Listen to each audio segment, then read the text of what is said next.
मैंने भी अपनी बाहों को आर्यन की कमर के चारों ओर कस लिया था, पर जब मुझे ऐसा लगा कि आर्यन आगे भी कुछ करने की कोशिश कर सकता है, तो मैंने उससे धीरे से कहा, आर्यन प्लीज दरवाजा बंद कर दो। मेरी बात सुनकर आर्यन हंसते हुए बोला, इस समय यहाँ कौन आएगा? मैंने धीरे से मुस्कुराते हुए कहा, फिर भी तुम दरवाजा बंद कर लो ना प्लीज।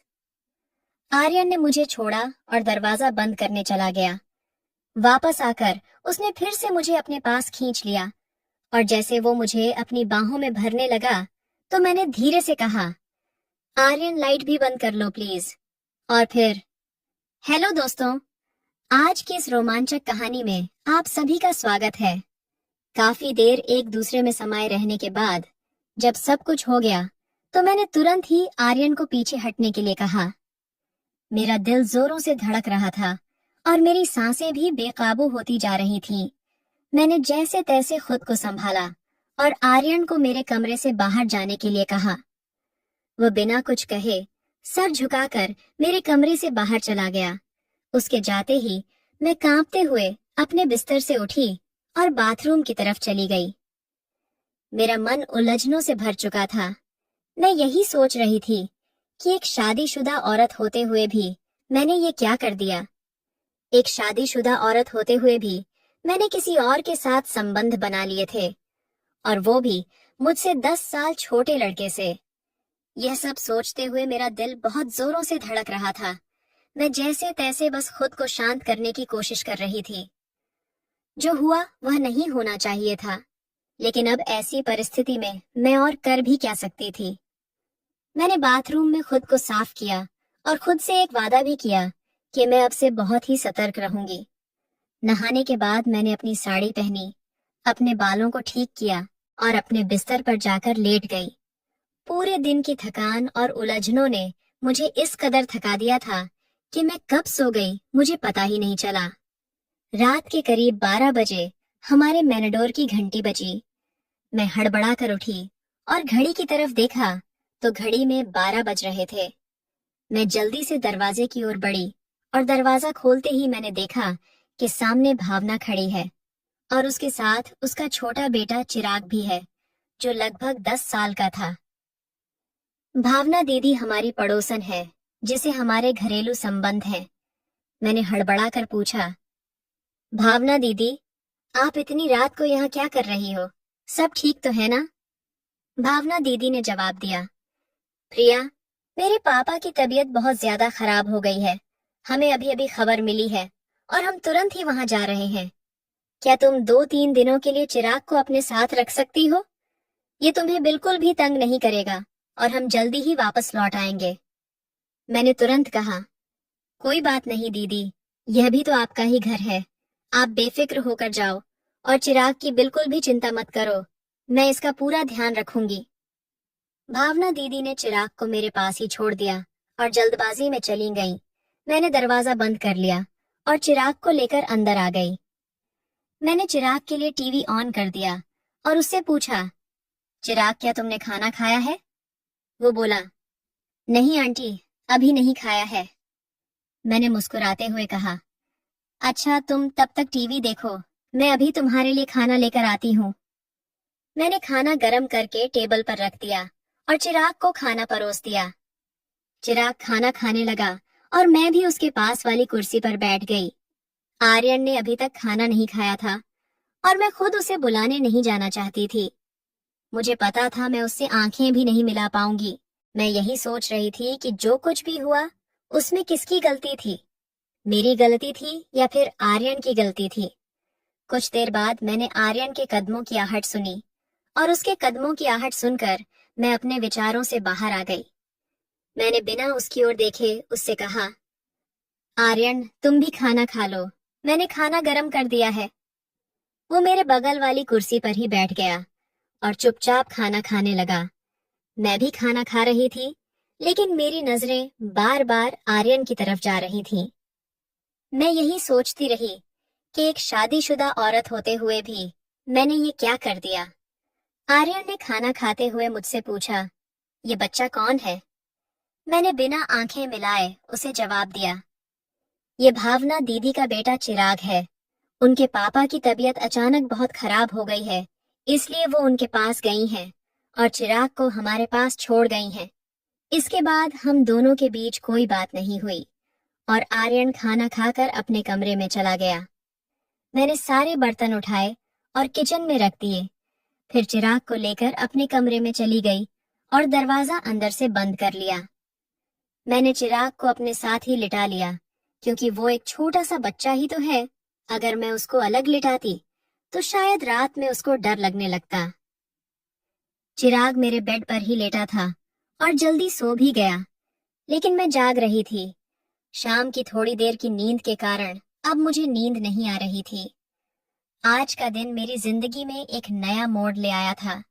मेरे दिल और दिमाग के बीच लड़ाई चल रही थी। दिल कह रहा था कि आज जो भी हुआ है वह सही हुआ है, जबकि दिमाग इसे गलत ठहरा रहा था। मेरा दिल तो यही भी कह रहा था कि एक शादीशुदा औरत होते हुए भी मैं एक अधूरी सी जिंदगी जी रही थी, और अगर किस्मत ने मेरे लिए कोई रास्ता खोला तो इसमें क्या बुराई है। मैं अपने इन्हीं ख्यालों में खोई हुई थी कि अचानक से मेरे कमरे के दरवाजे पर दस्तक हुई। घर में मेरे और चिराग के अलावा सिर्फ आर्यन ही था, तो इसका मतलब दस्तक देने वाला आर्यन ही हो सकता था। मेरा दिल फिर से तेजी से धड़कने लगा था। मैंने चुपचाप लेटे रहने की कोशिश की, लेकिन दस्तक फिर से हुई। मैं यही सोच रही थी कि कहीं चिराग जाग न जाए, और यही सोचकर मैंने धीरे से उठकर दरवाजा खोल दिया। सामने आर्यन को देखकर मैं थोड़ा सा चौंक गई और उससे पूछा, अब क्या है, तुम यहाँ क्यों आए हो? आर्यन ने धीमी आवाज में मुझसे पूछा, क्या मैं अंदर आ सकता हूँ? मैंने कहा, नहीं, बिल्कुल भी नहीं, तुम जाओ यहाँ से। और इतना कहकर मैंने दरवाजा बंद कर दिया। मेरी सांसें तेज रही थीं और मेरे दिमाग में कई सवाल उठ रहे थे। मैं सोचने लगी कि ये अंदर क्यों आना चाहता है। क्या वो फिर से मेरे साथ कुछ गलत करना चाहता है? नहीं, ऐसा नहीं हो सकता। चिराग भी तो मेरे कमरे में है, और एक बार जो गलती मुझसे हो गई वो मैं दोबारा नहीं दोहराऊंगी। अब ऐसा कभी भी नहीं होगा। लेकिन तभी मेरे दिल के कोने से एक आवाज आई, तो क्या हुआ अगर ऐसा हो भी गया? आखिरकार सबकी जिंदगी में ऐसे मौके आते हैं। अब जब एक बार सब कुछ हो ही चुका है, तो अगर दोबारा भी हो जाए तो क्या फर्क पड़ जाएगा? पिछले कई सालों से तुमने अपने आप को रोक कर रखा है, और अब जब मौका मिला है तो इसे गंवाना ठीक नहीं है। जिंदगी ऐसे मौके बार बार नहीं देती। मैं बिस्तर पर बैठी इन्हीं ख्यालों में डूब चुकी थी कि अगर मौका मिला है तो क्या इसे छोड़ देना चाहिए? आर्यन तो अभी जवान है, उसकी जिंदगी में तो ऐसे मौके और भी आएंगे, लेकिन मेरे लिए मेरे पास तो बस यह एक ही मौका है। क्या मुझे अपनी जिंदगी जीने का हक नहीं है? मैं इन्हीं विचारों में उलझी हुई थी। मेरे दिल और दिमाग के बीच जंग हो रही थी। आखिरकार मेरे मन की आवाज ने मेरे दिल की आवाज पर जीत हासिल कर ली। मुझे आर्यन के प्रति अपने पिछले व्यवहार के बारे में सोचकर अफसोस सा होने लगा। मैंने उसे बहुत ही गुस्से से अपने कमरे से भगाया था, और इस बात का मुझे बहुत ही दुख हो रहा था। मैं मुस्कुराते हुए अपने बिस्तर से उठी और अलमारी में से एक आकर्षक लाल रंग का जोड़ा निकालकर पहनने का विचार किया, और फिर बाथरूम में जाकर कपड़े बदल दिए। कपड़े बदलने के बाद मैं अपने कमरे में आई, और कमरे में आकर मैंने अपना हल्का फुल्का सा मेकअप कर लिया। मैंने अपना लाल रंग वाला जोड़ा पहन लिया था और ऊंची हील वाली सैंडल भी पहन ली थी। मैं बहुत ही सुंदर लग रही थी, और मैं यह सोचकर मुस्कुरा रही थी कि अगर आर्यन मुझसे नाराज भी हो गया होगा तो वो मुझे इस तरह देखकर बहुत ही खुश हो जाएगा। मैंने देख लिया था कि चिराग गहरी नींद में सो रहा है। मैंने धीरे से अपने कमरे की लाइट बंद कर दी और दरवाजा बंद करके सीढ़ियों से ऊपर चली आई। मेरा दिल जोर जोर से धड़क रहा था। जब मैं ऊपर पहुंची तो मैंने देखा कि आर्यन के कमरे का दरवाजा खुला हुआ है और अंदर से हल्की हल्की रोशनी बाहर आ रही है।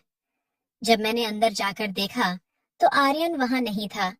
तब तक मुझे पीछे से किसी के कदमों की आहट सुनाई दी। जब मैंने मुड़कर देखा तो वहां आर्यन खड़ा था। जब आर्यन मेरे करीब आया तो मैंने झिझकते हुए पूछा, तुम अभी तक सोए क्यों नहीं? आर्यन ने आगे बढ़कर मेरे एक हाथ को अपने हाथ में थाम लिया। उसकी नजदीकी से मेरे दिल की धड़कनें और तेज हो गई थीं। आर्यन ने मुस्कुराते हुए कहा, मुझे यकीन था कि आप मेरे पास जरूर आओगी। और इतना कहकर उसने मुझे अपनी तरफ खींच लिया। मैं बिना किसी प्रतिरोध के उसके पास चली आई। आर्यन ने मुझे अपनी बाहों में भर लिया था और उसकी इन नजदीकियों से मुझे एक अजीब सा सुकून महसूस हो रहा था। मैंने आर्यन के सीने में अपना चेहरा छुपा लिया और धीरे से बोली, आर्यन, मुझे बहुत डर लग रहा है। मेरी यह बात सुनकर आर्यन ने मुझे और भी ज्यादा प्यार से अपनी बाहों में कस लिया और पूछा, डर किस बात का लग रहा है? मुझे उसकी बाहों में बहुत असहज महसूस हो रहा था, लेकिन एक अजीब सा आकर्षण भी महसूस हो रहा था। मैंने धीरे से कहा, कोई हमें देख ना ले। आर्यन ने भी धीरे से कहा, यहाँ है ही कौन जो हमें देखेगा? आर्यन ने मुझे अपनी बाहों में कस लिया, लेकिन मैंने हिम्मत जताकर कहा, आर्यन, अभी नहीं, यहाँ नहीं। आर्यन मेरे संकेत को समझ गया और वो मेरा हाथ थामकर मुझे अपने कमरे की ओर ले गया। जब मैं कमरे में पहुंची तो मेरी धड़कन और तेज हो गई। कमरे में पहुंचते ही आर्यन ने लाइट जलाई और फिर धीरे से मुझे अपनी बाहों में भर लिया। मैंने अपनी पीठ को अर्जुन के सीने से सटा दिया। हालांकि मैं अभी भी थोड़ा सा घबराई हुई थी, लेकिन आर्यन के सीने से लगकर मुझे थोड़ा सा सुकून मिल रहा था। उसने धीरे से मेरी गर्दन पर अपना सिर रख दिया, जिससे मेरा दिल जोरों से धड़कने लगा। आर्यन ने अपनी प्यारी आवाज में कहा, आज तो आपका हुस्न कुछ खास ही लग रहा है। आर्यन के होंठ मेरी गर्दन पर और उसका एक हाथ धीरे धीरे मेरी कमर के आसपास घूम रहा था। उसकी इस नजदीकी का एहसास मुझे पागल कर रहा था, लेकिन मैं खुद को काबू करने की कोशिश कर रही थी। मैंने यह सब पहले कभी भी महसूस नहीं किया था। आर्यन ने मुझे चूमते हुए कहा, आपकी खूबसूरती ने तो मुझे घायल ही कर दिया है। फिर उसने अपने हाथ में पकड़े हुए ग्लास को मेरे होठों के पास ले जाकर कहा, इसमें जो भी है वो थोड़ा सा पी लो। मैंने उसे मना करते हुए कहा, नहीं आर्यन, मैंने पहले कभी भी नहीं पी है। और यह कहकर मैंने ग्लास को अपने होठों से दूर कर दिया। उसकी मीठी बातें से मेरी सारी हिचकिचाहट दूर हो गई और आर्यन ने जैसे ही ग्लास को फिर से मेरे होठों के पास लाया तो मैंने कुछ घूंट ले लिए। शुरुआत में मुझे उसका स्वाद थोड़ा कड़वा सा लगा, लेकिन कुछ और घूंट पीने के बाद इसका स्वाद मुझे अच्छा लगने लगा था। इस दौरान आर्यन एक हाथ से मेरे कंधे को हल्के से छूते हुए धीरे धीरे ग्लास में मौजूद सारी शराब मुझे पिलाता रहा। थोड़ी देर में तरफ देखते हुए बोला, आज तो आप बहुत ही सुंदर लग रही हो। इन हाई हील्स में आपके नाजुक पैर बहुत सुंदर लग रहे हैं। अब धीरे धीरे मुझे भी शराब का असर होने लगा था। अपनी तारीफ सुनकर मैं पहले तो थोड़ा सा झिझकी, लेकिन फिर मुस्कुराते हुए बोली, तो किसने रोका है? अपनी सारी चाहत पूरी कर लो। इतना सुनते ही आर्यन ने मेरे पैरों को बड़े सम्मान के साथ हल्के से छुआ। ये सब देखकर मुझे यकीन ही नहीं हो रहा था कि कोई मुझे इतनी गहराई से पसंद कर सकता है कि मेरे पैरों को भी इस कदर से सराह रहा है। आर्यन ने मुझे अपनी बाहों में लेकर हल्के हल्के मेरी गर्दन पर चुंबन देना शुरू कर दिया। मैं भी आर्यन की बाहों में एक सुकून महसूस कर रही थी। शराब का हल्का हल्का असर मेरी खुशी को और भी बढ़ा रहा था। मैंने भी अपनी बाहों को आर्यन की कमर के चारों ओर कस लिया था, पर जब मुझे ऐसा लगा कि आर्यन आगे भी कुछ करने की कोशिश कर सकता है, तो मैंने उससे धीरे से कहा, आर्यन, प्लीज दरवाजा बंद कर दो। मेरी बात सुनकर आर्यन हंसते हुए बोला, इस समय यहाँ कौन आएगा? मैंने धीरे से मुस्कुराते हुए कहा, फिर भी तुम दरवाजा बंद कर लो ना प्लीज। आर्यन ने मुझे छोड़ा और दरवाजा बंद करने चला गया। वापस आकर उसने फिर से मुझे अपने पास खींच लिया और जैसे वो मुझे अपनी बाहों में भरने लगा तो मैंने धीरे से कहा, आर्यन, लाइट भी बंद कर लो प्लीज। लाइट बंद होने के बाद हम दोनों एक दूसरे में समा गए और सारी रात ऐसे ही गुजर गई। अब मैं अपनी जिंदगी में खुश थी कि मुझे अकेले इतनी बड़ी जिंदगी नहीं गुजारनी पड़ेगी। कमेंट करके जरूर बताइएगा कि आपको ये कहानी कैसी लगी। अगर आपको ये कहानी पसंद आई हो तो इसे लाइक करें और अपने दोस्तों के साथ भी शेयर करें। आगे भी ऐसी रोमांचक कहानियों के लिए हमारे चैनल को सब्सक्राइब करें और बेल आइकन दबाना ना भूलें।